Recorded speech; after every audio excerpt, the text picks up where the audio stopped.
5 जून 2020 को किसानों द्वारा बताए गए काले कानूनों को आयद करने के करीब 1.5 साल के बाद भाजपा पर पड़ने वाले काले छींटों को साफ करने की कोशिश प्रधानमंत्री नरेंद्र मोदी द्वारा की गई है।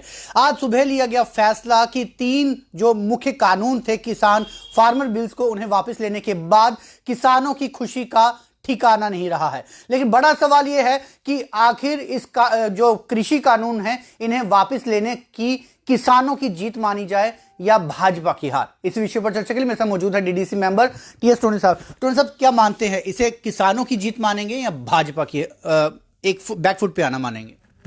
आपने दोनों बातें खुद ही कर दी हैं। ये सबसे पहले उन किसानों की जीत है जो 750 किसान इस मोर्चे में शहीद हो गए। ये उनकी शहादत रंग लाई है। और उसके बाद जो हमारे इस पूरे मोर्चे पे किसान मेरा जो बैठा है उनकी जीत है।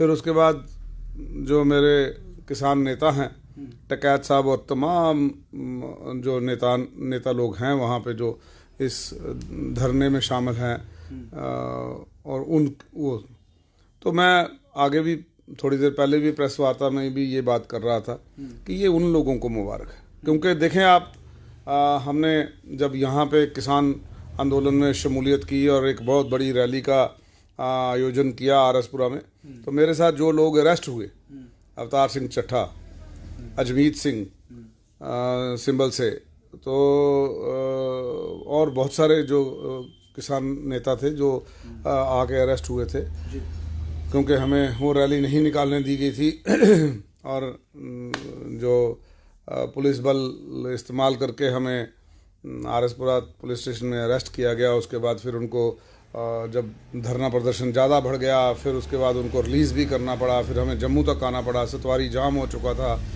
तो मैं उन सभी लोगों का शुक्रिया अदा करता हूं जिन लोगों ने इसमें शमूलियत की है और मुबारकबाद के पात्र भी हैं वो। लेकिन एक बात मैं टकैत साहब के बिल्कुल साथ हूँ कि ऐसे अनाउंसमेंट बहुत सारी हुई हैं। वो बीजेपी जिसने अपना पूरा मैनिफेस्टो में जो बातें अनाउंस की थी वो पूरा नहीं किया। बातों पे भरोसा नहीं हो सकता, सिर्फ आश्वासन पे, अनाउंसमेंट पे भरोसा नहीं हो सकता। इतनी देर से किसान बैठे हैं। किसान जब पीक पे थे, प्रोटेस्ट पीक पे था, तब इन्होंने फैसला नहीं लिया। तो मैं वही कह रहा हूं ना, बीजेपी और मोदी साहब मुबारक के पात्र बन सकते थे अगर वो जिस दिन पहले दिन धरना रखा उस दिन आते और बोलते भाई या किसानों ने धरना लगा दिया, एक भी वहाँ पे शहादत ना हुई होती तो मैं समझता कि बहुत बड़ी वो मुबारक के भी हकदार होते और मैं समझता उनकी जीत भी होती। लेकिन आज किसानों की जीत है, ये श्रेय किसी और को नहीं जा सकता, ये उन शहीदों की जीत है। तो आज भी याद है जब लाल किले का जो घटना हुई थी उसमें साफ तौर से ये इंप्रेशन दे दिया गया था कि किसान जो है वो देश विरोधी है और खास तौर से देश के खिलाफ जो है ये पूरा आंदोलन चल रहा है। क्या आज वो देश विरोधी जो है वो देश प्रेमी हो गए? अब आज प्राइम मिनिस्टर मोदी जी का ये कहना कि जो किसान धरने पे बैठे हैं, इसका मतलब ना वो खालिस्तानी है, ना वो पाकिस्तानी है, ना वो अलगाववादी है, ना वो कोई और है, ना वो गुंडे हैं, ना बदमाश हैं, ना मवाली हैं, जैसे गोदी मीडिया हमेशा उनको तगमे देता रहा है। आज गोदी मीडिया को भी शर्मसार होना चाहिए अपनी बातों पे। वो सवेरे से शाम तक यही खिचड़ी पकाते थे वहां पे, तो किसान बैठे ही नहीं। तो आज उनको भी अपनी थूक के चाटना पड़ रहा है। तो मैं समझता हूं कि उन लोगों को भी शर्म आनी चाहिए कि वो आप चौथा स्तंभ हो और इतने बिके हुए लोग हो आप कि आप सच को सच नहीं कह सके। तो आज लेकिन मोदी जी ने जब ये कहा कि वो किसान जो धरने पे बैठे हैं, तो आज उनको फिर मजबूरी में थूक के चाटना पड़ा। कुछ ही दिनों पहले की बात है कि पेट्रोल के दाम ऊंचे हुए थे, अचानक से 15 से 17 रुपए पीछे रेट आ जाते हैं। आज ही इस तरह का फैसला वापस हो जाता है। क्या भाजपा को लगने लगा है कि नहीं, उनके द्वारा लिए गए फैसले बिल्कुल गलत हैं और अब आने वाले दिनों में 5 जो स्टेटों में चुनाव है उसके लिए हमें अपने आप को तैयार करना पड़ेगा? एक बड़ी मशहूर कहावत है, मैं आपको बता दूं, कहते कि जब लगी मरने तो राम राम लगी करने। ये जब भी फंस जाते हैं, आज इनकी सियासी जमीन खिसक चुकी है। आज यूपी में पूर्वांचल में प्रधानमंत्री जी उद्घाटन करने जाते हैं तो आप संख्या देख लेते हैं, देखें कितनी। लेकिन जब अखिलेश यादव जाते हैं वहां पर तो आप देखें 50,000 दुनिया वहां पे इंतजार करती है उसका और वो 4 घंटे लेट पहुंचते हैं। ये है, आज उनको लगने लगा है कि ये जो इनके जो जमीन है, 5 स्टेटों में इलेक्शन है, आज ये आज मजबूर होके करना पड़ा अनाउंसमेंट।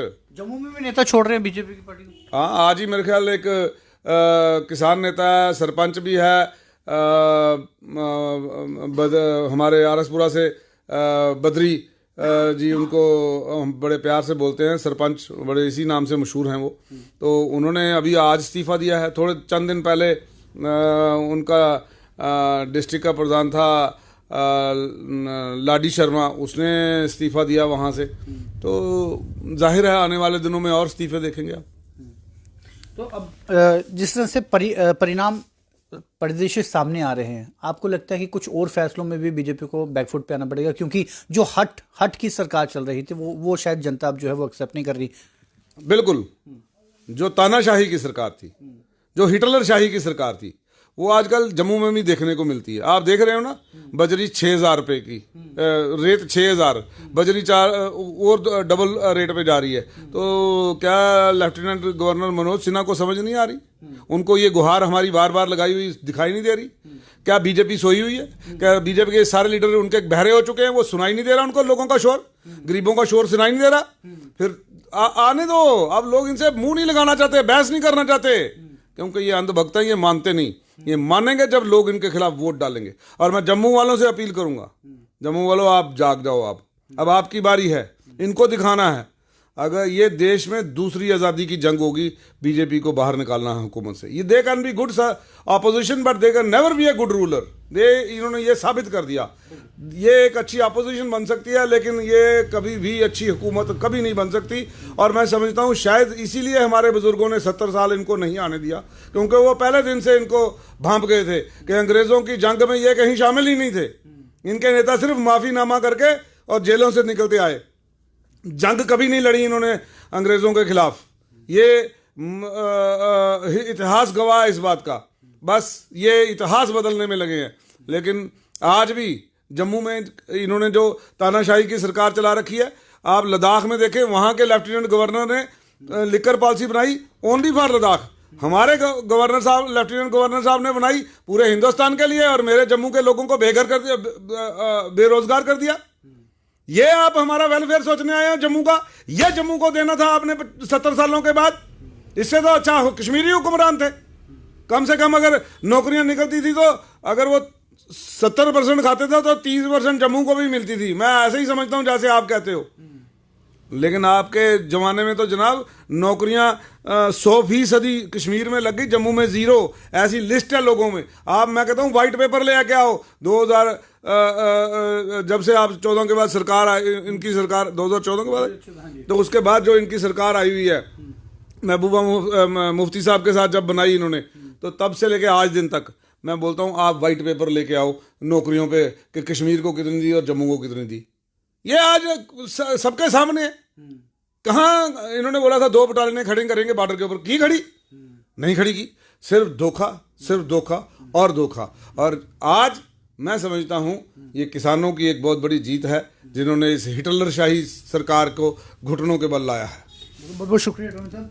एक चीज़ तो ज़रूर है कि जनता अब विरोध करना बंद कर चुकी है। इसका मतलब ये नहीं कि उनके दिलों में विरोधाभास नहीं है, लेकिन इतना ज़रूर है, इतना लोग ज़रूर जाहिर करना चाहते हैं कि अब वो बोलना नहीं चाहते, वो अब करके दिखाना चाहते हैं। और शायद इस बात का अंदेशा जो है भाजपा की केंद्र सरकार को भी होने लगा है। शायद इसीलिए एक हफ्ते के भीतर ही तेल के भाव भी 15 से 17 रुपए डाउन हो जाते हैं। और दूसरा इतना बड़ा फैसला जिसको लेकर 1.5 साल से केंद्र सरकार किसानों के साथ लड़ रही है, और उनके नेता राज्य दर राज्य लोगों को यह समझाने के लिए जुटे हुए हैं कि किसान बिल ही सबसे ज्यादा हितैषी है। लेकिन आज उन नेताओं के जुबान में क्या वो शब्द होंगे, किस तरह से वो अपनी उन बातों को रिवर्ट करने जाएंगे, ये बेहद जरूरी होगा। चलते चलते मैं अपनी वाणी को विराम देने से पहले मैं कहूँगा कि नौजवानों को मैं एक शेर उनकी नज़र पेश करना चाहता हूँ कि हादसे इतने ज़्यादा हैं वतन में अपने कि खून से छप कर भी अखबार निकल सकते थे।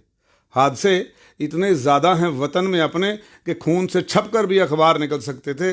तुम तो ठहरे ही रहे झील के पानी की तरह, अगर दरिया बन के निकलते तो बहुत दूर तक निकल सकते थे। आपको दरिया बनने के लिए इसलिए कह रहा हूँ कि आप के कांधों पे ये जिम्मेदारी है कि जब देश में हुक्मरान मगरूर हो जाए, अहंकारी हो जाए, तानाशाही हो जाए, उसको एक बार ज़मीनी सतह दिखानी पड़ेगी, वरना हम किसी के गुलाम बन के नहीं जीना चाहते, हम अपने देश के पूरे हकदार बन के जीना चाहते हैं। इसीलिए मैंने आपकी तरफ इशारा बिल्कुल बिल्कुल बिल्कुल। और ये खास तौर से हमें बीजेपी नेताओं को भी, जो अभी तक फार्मर बिल्स को लेकर फेवर करते आए हैं, आज प्रधानमंत्री ने जब ये शब्द कह दिए कि वो किसानों की भी शुक्रिया अदा करते हैं क्योंकि उनका पक्ष भी एक तरफ से सही था, तो क्या उन किसानों को खालिस्तान की परिभाषा देना, क्या आज वो वही खालिस्तान की परिभाषा जो है वो किसानों के रूप में बदल लिए गए?